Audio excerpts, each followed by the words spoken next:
اعوذ باللہ من الشیطان الرجیم بسم اللہ الرحمن الرحیم لقد رضی اللہ عن المؤمنین اذ یبایعونک تحت الشجرة فعلم ما فی قلوبهم فانزل السکینة علیہم واثابهم فتحا قریبا۔ یقیناً اللہ تعالیٰ اہل ایمان سے راضی ہو گئے جب وہ آپ سے درخت کے نیچے بیعت کر رہے تھے۔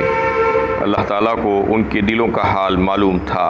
چنانچہ اس نے ان پر سکینت نازل فرمائی اور انہیں اس صلے میں قریبی فتح بخشی۔ یہ سورہ فتح کی 18ویں آیت ہے۔ اس میں اللہ تعالیٰ ان حضرات سے جو شرکائے بیعت تھے راضی ہونے کا اعلان فرما رہے ہیں۔ یعنی اللہ تعالیٰ ان سے راضی ہو گئے جو آپ صلی اللہ علیہ وسلم کے ساتھ حدیبیہ کے مقام پر اس درخت کے نیچے بیعت میں شریک ہوئے تھے۔ اسی وجہ سے اس بیعت کا نام بیعت رضوان بھی ہے۔ رضوان کا مطلب یہ ہے کہ راضی ہو جانا۔ اللہ تعالیٰ راضی ہو گئے تھے ان حضرات سے۔ اس کے سلسلے میں جو روایتیں ملتی ہیں کہ حضرت جابر رضی اللہ تعالیٰ عنہ صحیحین کی روایت میں ہے، فرمایا کہ اس دن ہم لوگ 1400 لوگ تھے جس کو نبی صلی اللہ علیہ وسلم نے کے ہاتھ پر بیعت کی تھی، اور اللہ کے نبی صلی اللہ علیہ وسلم نے ہم لوگوں سے فرمایا تھے انتم خیر اہل الارض، تم لوگ اس روئے زمین پر سب سے اچھے انسان ہو، تمام انسانوں میں سب سے اچھے انسان ہو۔ اور ایک روایت حضرت ام بشر کی ہے جس کو جو ہے روایت کیا گیا ہے مسلم میں، اور وہ انہوں نے فرمایا کہ رسول اللہ صلی اللہ علیہ وسلم نے جو ہے ان کے تعلق سے جو شرکائے بیعت تھے یہ کہا کہ لا يدخل النار احد ممن باع تحت الشجرہ، یعنی جو اس بیعت میں شریک ہوئے ہیں اس میں سے کوئی بھی جہنم میں نہیں جائے گا۔ یعنی یہ اعلان فرما دیا آپ صلی اللہ علیہ وسلم نے، جو بھی اس بیعت میں شریک ہوئے ہیں ان میں سے کوئی بھی جہنم میں نہیں جائے گا۔ اور اس تعلق سے جو ہے بڑی خوشخبری ہے ان حضرات کے لیے، کیسے خوش قسمت ہیں کہ ان کے تعلق سے فرمایا گیا کہ ان کی مثال بالکل ایسی ہے جیسے غزوہ بدر میں شریک ہونے والے حضرات کی تھی۔ یعنی ان کو مثال دی غزوہ بدر میں شریک ہونے والے حضرات سے، جن کے لیے اللہ تعالیٰ نے قرآن اور حدیث میں ان کے لیے خوشخبری، جنت کی خوشخبری اور رضائے الہی کا پروانہ اللہ تعالیٰ نے عطا فرمایا تھا ان حضرات کو جو غزوہ بدر میں شریک ہوئے تھے۔ ان کی مثال بھی اللہ تعالیٰ نے فرما دی کہ بالکل ایسی ہی ہے۔ تو یہ خوشخبری یہاں جو دی گئی ہیں اس بات پر گواہی دیتی ہیں، شاہد ہیں کہ یہ حضرات کا انتقال ایمان اور عمل صالح پر ہوگا۔ اس کا مطلب یہ ہے کہ اللہ تعالیٰ جب راضی ہو گئے ہیں تو پھر یقیناً ان کا انتقال جو ہوگا وہ اس دنیا سے جائیں گے تو ایمان اور عمل صالح ہی پر جائیں گے۔ اب اگر ایسے حضرات جو خیار امت ہے، جو بزرگ ہیں اور جو ہے جن کے تعلق سے اللہ تعالیٰ نے غفران اور مغفرت کا اعلان فرما دیا ہے، اگر ان سے کسی قسم کی کوئی لغزش یا گناہ ہو جاتے ہیں تو اللہ تعالیٰ نے جبکہ اس آیت میں ان کی معافی کا اعلان بھی فرما دیا ہے، ان کی مغفرت کا اعلان فرمایا ہے، ان سے راضی ہونے کا اعلان کیا گیا ہے، اس کے باوجود اگر کوئی ان پر نکتہ چینی کرتا ہے، لعن طعن کرتا ہے اور ان کی باتوں کو موضوع بحث بناتا ہے تو سمجھ لینا چاہیے کہ وہ انتہائی بدبختی کا کام کر رہا ہے اور جو ہے اس آیت کا جو ہے انکار کر رہا ہے، جبکہ اللہ تعالیٰ ان تمام حضرات سے راضی ہو گئے ہیں اور کسی کو یہ اختیار نہیں پہنچتا کہ ہم ناراض ہوں یا ہم ان کے بارے میں کچھ بات کریں، کیونکہ اللہ نے ان کو معاف فرما دیا ہے۔ اور اس میں جو شجر کا جو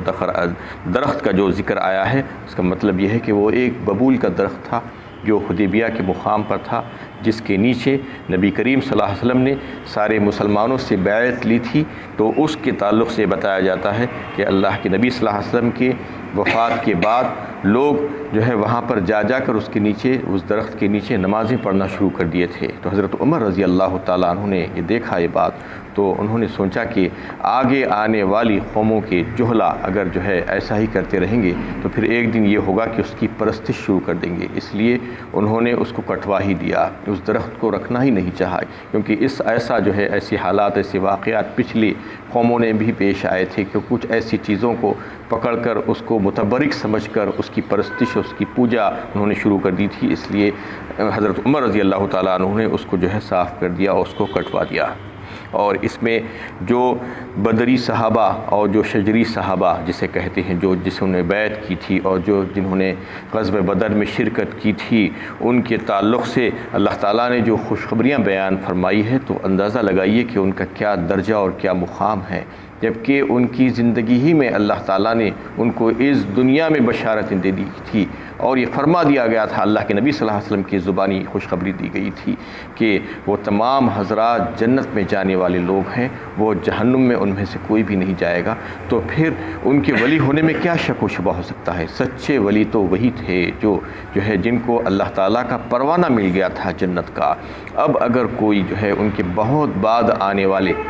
جو حضرات ہیں، جو بزرگ ہیں دنیا میں، ان کے تعلق سے ان کے انہیں ایسی ویسی کرامتوں کا اظہار کر کے، ان سے جو ہے ایسی ویسی باتیں منسوب کر دیتے ہیں، ان کے اوصاف بیان کر کے صرف اپنی دنیا چمکانے کے لیے، صرف اپنا دنیا کا حقیر مفاد حاصل کرنے کی غرض سے ایسی باتیں ان سے منسوب کر دینا، اور یہ کہنا کہ وہ فلاں ولی ہے، فلاں جنتی ہے، جبکہ اس سے منع کیا گیا ہے۔ سورہ احقاف میں بات جو ہے تفصیل کے ساتھ آئی ہے، وما ادری ما یفعل بی ولا بکم۔ اللہ کے نبی صلی اللہ علیہ وسلم نے فرمایا کہ میں نہیں جانتا کہ میرے ساتھ کیا معاملہ ہونے والا ہے، تمہارے ساتھ کیا معاملہ ہے، جبکہ اس وقت اللہ کے نبی صلی اللہ علیہ وسلم کو بذریعے وحی بتا دیا جاتا تھا کئی ایک اشخاص کے بارے میں، جیسا کہ اس کے بارے میں، یا جو ہے انہیں عشر مبشرہ کے بارے میں، کئی ایک لوگوں کے بارے میں اللہ تعالیٰ نے آپ کو وحی کے ذریعے سے اطلاع دی تھی کہ یہ لوگ جو ہے جنتی ہیں، یہ لوگوں کو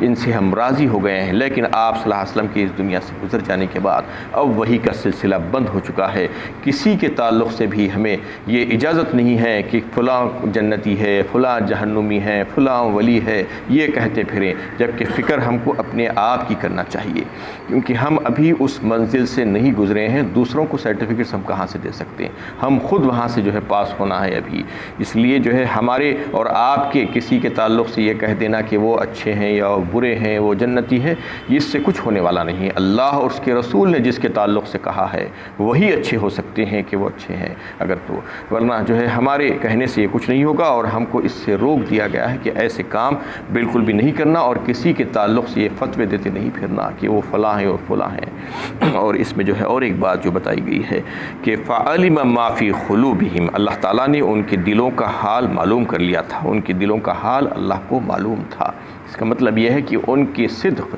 اور ان کی وفاداری اللہ تعالیٰ کے سامنے تھی، اللہ تعالیٰ نے ان کو دیکھا تھا، اور اس میں رد ہے ان لوگوں کا جو صحابہ کرام رضی اللہ تعالیٰ علیہم اجمعین کے تعلق سے بری باتیں کرتے ہیں، اور یہ کہتے ہیں کہ وہ منافق تھے، بظاہر مسلمان تھے، اس قسم کی بہت سی باتیں، اور ان پر لعن طعن جو کرنے والے، جو طعن و تشنیع کرنے والے جو لوگ ہیں، ان کا رد اللہ تعالیٰ اس میں فرماتے ہیں کہ اللہ تعالیٰ نے ان کو چیک کیا تھا، اور ان کے دلوں کا حال اللہ تعالیٰ کو معلوم تھا، اور وہ اللہ کی نظر میں پاس ہو گئے تھے۔ یہاں اللہ تعالیٰ اسی کا ذکر کر رہے ہیں، فَأَنزَلَ السَّكِينَةَ عَلَيْهِمْ وَأَثَابَهُمْ فَتْحًا قَرِيبًا، چنانچہ اس نے ان پر سکینت نازل فرمائی اور انہیں سلے میں قریبی فتح بخشی۔ وَمَغَانِمَ كَثِيرَةٍ يَأْخُذُونَهَا وَكَانَ اللَّهُ عَزِيزًا حَكِيمًا، اور بہت سارا مال غنیمت انہیں عطا کر دیا، اور اللہ تعالیٰ بڑے ہی زبردست حکیم ہے۔ اس میں اللہ تعالیٰ جو ہے اس کا تذکرہ فرما رہے ہیں کہ جب نبی کریم صلی اللہ علیہ وسلم نے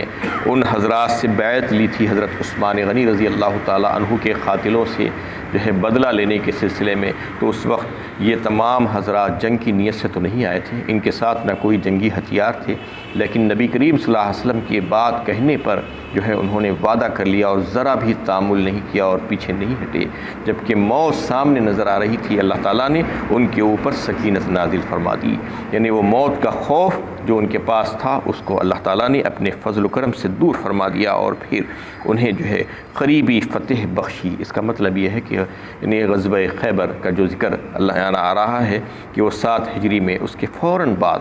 بعض روایتوں کے مطابق صرف 10 دن کے بعد آپ صلی اللہ علیہ وسلم اور صحابہ کرام جب مدینہ شریف واپس ہوئے، تو اس کے 10 دن یا 20 دن کے بعد ہی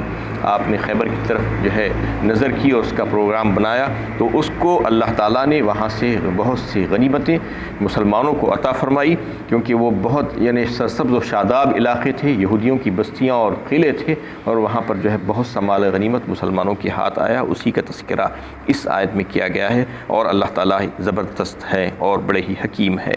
وَعَدَكُمُ اللَّهُ مَغَانِمَ كَثِيرَةً تَأْخُذُونَهَا فَعَجَّلَ لَكُمْ هَٰذِهِ وَكَفَّ أَيْدِيَ النَّاسِ عَنكُمْ وَلِتَكُونَ آيَةً لِّلْمُؤْمِنِينَ وَيَهْدِيَكُمْ صِرَاطًا مُّسْتَقِيمًا۔ اللہ تعالیٰ تم سے بہت سے مال غنیمت کا وعدہ فرماتے ہیں جنہیں تم حاصل کرو گے۔ فوری طور پر تو تمہارے لیے فتح عطا کر دی اور لوگوں کو تم پر ہاتھ اٹھانے سے روک دیا، اور اس سے غرض یہ تھی کہ مومنین کے لیے اللہ تعالیٰ کی قدرت کا ظہور ہو اور تمہیں سیدھے راستے پر جمائے رکھے۔ اس میں اللہ تعالیٰ مزید اور غنیمتوں کو تذکرہ فرما رہے ہیں جو مسلمانوں کو انہیں فتوحات کے ذریعے سے قیامت تک ملنے والی تھی، جو فتوحات اس کے ذریعے سے ان کو جو غنیمتیں حاصل ہونے والی تھی اس کا تذکرہ اللہ تعالیٰ فرما رہے ہیں۔ بہت سے غنیمتیں ملنے والی ہیں تم کو، لیکن فوراً ہم نے تمہیں یہ خیبر عطا فرما دیا۔ یہ خیبر یہ تھا کہ جو فتح صلح حدیبیہ میں جو لوگ شریک ہوئے تھے، جسے فتح مبین بھی کہا گیا تھا، اس کا صلہ تھا۔ اس کے صلے میں اللہ تعالیٰ نے فوراً انعام جو کہا جاتا ہے کیش پرائز اللہ تعالیٰ نے ان صحابہ کو عطا فرمایا تھا کہ فوراً تم لوگ جو ہے جو اپنی جانوں کو جو ہے اللہ کے نبی صلی اللہ علیہ وسلم اور اللہ کے سامنے جو ہے پیش کر دیا تھا، تو اس لیے اللہ تعالیٰ نے ان کو مال عطا فرمایا تھا۔ یہ فوراً فتح تھی۔ اس کے بعد بہت سی غنیمتیں تم کو ملنے والی ہے۔ اللہ تعالیٰ نے فرما دیا کہ وہ جو ہے تم کو حاصل ہوں گی آئندہ قیامت تک آنے والے مسلمانوں کے لیے۔ وَكَفَّ أَيْدِيَ النَّاسِ عَنكُمْ فرمایا، اور لوگوں کو تم پر ہاتھ اٹھانے سے روک دیا۔ اس کا مطلب یہ ہے کہ جو حدیبیہ میں جو کفار تھے ان کو جو ہے روک دیا گیا، اور جو خیبر میں جو یہودی تھے ان کو روک دیا گیا مسلمانوں سے جنگ کرنے کے لیے۔ اس ایسا کر دیا گیا کہ اللہ تعالیٰ نے مسلمانوں کا رعب ان کے دلوں میں ڈال دیا، اور ان کے حوصلے پست ہو گئے، ان کے قلوب میں اہل ایمان کی ہیبت ڈال دی۔ اس وجہ سے وہ جنگ کرنے پر آمادہ نہیں ہوئے، بغیر جنگ کے ہی اللہ تعالیٰ نے ان کو نجات دے دی۔ وَلِتَكُونَ آیَةً لِّلْمُؤْمِنِينَ، اور اس سے غرض یہ تھی کہ مومنین کے لیے اللہ تعالیٰ کی قدرت کا ظہور ہو، یعنی مومنین کو یہ بات معلوم ہو جائے کہ اللہ کے نبی صلی اللہ علیہ وسلم کی برکت کیسی ہے، اس کی وجہ سے ان کی حفاظت ہو رہی ہے اور ان کو جو ہے غلبہ عطا فرما رہے ہیں اللہ تعالیٰ، حالانکہ ان کے پاس جو ہے تعداد کی کمی ہے اور یعنی وسائل کی کمی ہے، اس کے باوجود بھی اللہ تعالیٰ نے ان کو فتح نصیب فرمائی۔ وَيَهْدِيَكُمْ صِرَاطًا مُّسْتَقِيمًا، اور تمہیں سیدھے راستے پر جمائے رکھے۔ وَأُخْرَىٰ لَمْ تَقْدِرُوا عَلَيْهَا قَدْ أَحَاطَ اللَّهُ بِهَا وَكَانَ اللَّهُ عَلَىٰ كُلِّ شَيْءٍ قَدِيرًا، اور اس کے علاوہ دوسری اور غنیمتوں کا بھی وہ تم سے وعدہ کرتا ہے جن پر تم ابھی قابو نہ پا سکے ہو۔ اللہ تعالیٰ نے ان کو گھیر رکھا ہے اور اللہ تعالیٰ ہر چیز پر قادر ہے۔ مزید جو غنیمتیں تم کو قیامت تک ملنے والی ہے اس کا اللہ تعالیٰ نے احاطہ کر لیا ہے۔ اس کا مطلب یہ ہے جیسا کہ کسی جگہ کو چار دیواری گھیر کر احاطہ کر لیا جاتا ہے، قبضہ کر لیا جاتا ہے، اور پھر اس کے بعد اس سے مطمئن ہو جاتے ہیں کہ یہاں پر کچھ نہیں ہوگا، اب یہ محفوظ ہے۔ ایسا ہی اللہ تعالیٰ فرما رہے ہیں کہ وہ تمام علاقے جن پر مسلمانوں کو فتح نصیب ہوگی، جن کو فتوحات دی جائے گی آئندہ قیامت تک آنے والے زمانوں میں، تو ان کو ہم نے جو ہے دیکھ رکھا ہے، ان کا احاطہ کر لیا ہے اور ان کو اپنے قابو میں اور قبضے میں لے لیا ہے، اور جب جب بھی موقع ہوگا تم کو فتوحات نصیب ہوں گی تو فتوحات عطا کی جائیں گی۔ وَكَانَ اللَّهُ عَلَىٰ كُلِّ شَيْءٍ قَدِيرًا، اور اس میں کسی قسم کا کوئی شک و شبہ نہیں ہے، اور اللہ تعالیٰ ہر چیز پر قدرت رکھتے ہیں۔ وَلَوْ قَاتَلَكُمُ الَّذِينَ كَفَرُوا لَوَلَّوُا الْأَدْبَارَ ثُمَّ لَا يَجِدُونَ وَلِيًّا وَلَا نَصِيرًا، اور اگر کافر تم سے لڑتے تو وہ یقیناً پیٹ پھیر کر بھاگ جاتے، پھر وہ کسی کو اپنا دوست، حامی و مددگار نہ پاتے۔ اور اگر ایسا ہوتا کہ کافر اگر حدیبیہ میں تم سے جنگ کرتے تو وہ جیت نہیں سکتے تھے، وہ تم سے پیٹ پھیر کر بھاگ ہی جاتے، کیونکہ اس وقت اللہ کی مدد تمہارے ساتھ تھی اور وہ تم سے نہیں جیت سکتے تھے۔ سنت اللہ التی قد خلت من قبل ولن تجد لسنت اللہ تبدیلا،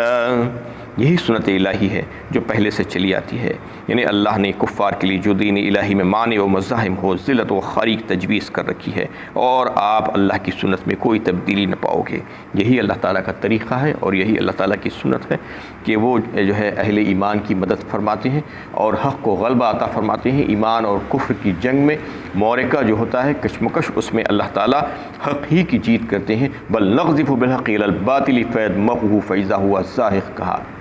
سورہ انبیاء 17ویں پارے میں اللہ تعالیٰ نے، یعنی باطل کو اللہ تعالیٰ حق کے ذریعے سے چوٹ لگاتے ہیں اور وہ پاش پاش ہو جاتا ہے۔ یہی اللہ تعالیٰ کا طریقہ ہے اور سنت ہے۔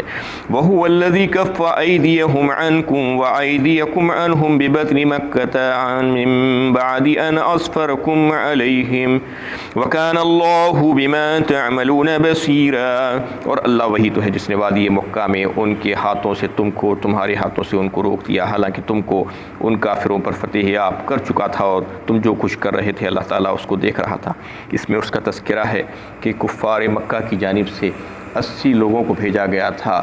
جو مسلح تھے اور جو اس غرض سے آئے تھے کہ وہ اللہ کے نبی صلی اللہ علیہ وسلم اور مسلمانوں کو جب بھی موقع مل جائے گا تو تکلیف پہنچا دیں گے، ان پر حملہ کر دیں گے۔ جو ایک خفیہ راستے سے، جبل تنعیم کے ذریعے سے راستے سے جو ہے حدیبیہ میں داخل ہوئے تھے، لیکن مسلمانوں نے ان کو پہچان لیا اور ہمت کر کے ان کو گرفتار کر لیا، حالانکہ وہ ہتھیاروں سے لیس تھے، اور ان کو بارگاہ رسالت میں پیش کر دیا گیا گرفتار کر کے، اور ان کی سزا تو یہ ہونی چاہیے تھی کہ پوروں کو قتل کر دیا جاتا۔ جو بھی سزا دی جاتی وہ ان کے لیے کافی ہوتی، لیکن اللہ کے نبی صلی اللہ علیہ وسلم نے ان کو یہ سزا نہیں دی، اور اگر یہ دیتے تو پھر جنگ کا چھڑ جانا ضروری ہو جاتا تھا، اور آپ صلی اللہ علیہ وسلم چاہ رہے تھے کہ اس وقت جنگ نہ ہو بلکہ صلح ہو، یہ مسلمانوں کے حق میں بہتر تھا۔ اس لیے آپ صلی اللہ علیہ وسلم نے ان تمام کو معاف کر دیا اور آزاد کر دیا۔ اس میں انہی کا تذکرہ آ رہا ہے، کیا گیا ہے کہ ان کو تمہارے ہاتھوں سے اور تم کو ان کے ہاتھوں سے ہم نے محفوظ کر دیا، اس وجہ سے کہ تمہاری بھلائی ہم کو مقصود تھی اور ہم یہ چاہ رہے تھے کہ اس وقت جنگ نہ ہو بلکہ اس وقت جو ہے صلح ہو جائے، تو بہت سے فائدے ہم تم کو دینا چاہ رہے تھے، حالانکہ تم اس وقت جو ہے غالب تھے، تم اگر لڑتے تو ان کو مار سکتے تھے، فتح یاب تم کو کر سکتے تھے ہم، لیکن ہم نے تم کو روک دیا بہت سی دیگر وجوہات کی وجہ سے۔ وَكَانَ اللَّهُ بِمَا تَعْمَلُونَ بَصِيرًا، اور تم جو کچھ کر رہے تھے اللہ تعالیٰ اس کو دیکھ رہے تھے۔ وَآخِرُ دَعْوَانَا أَنِ الْحَمْدُ لِلَّهِ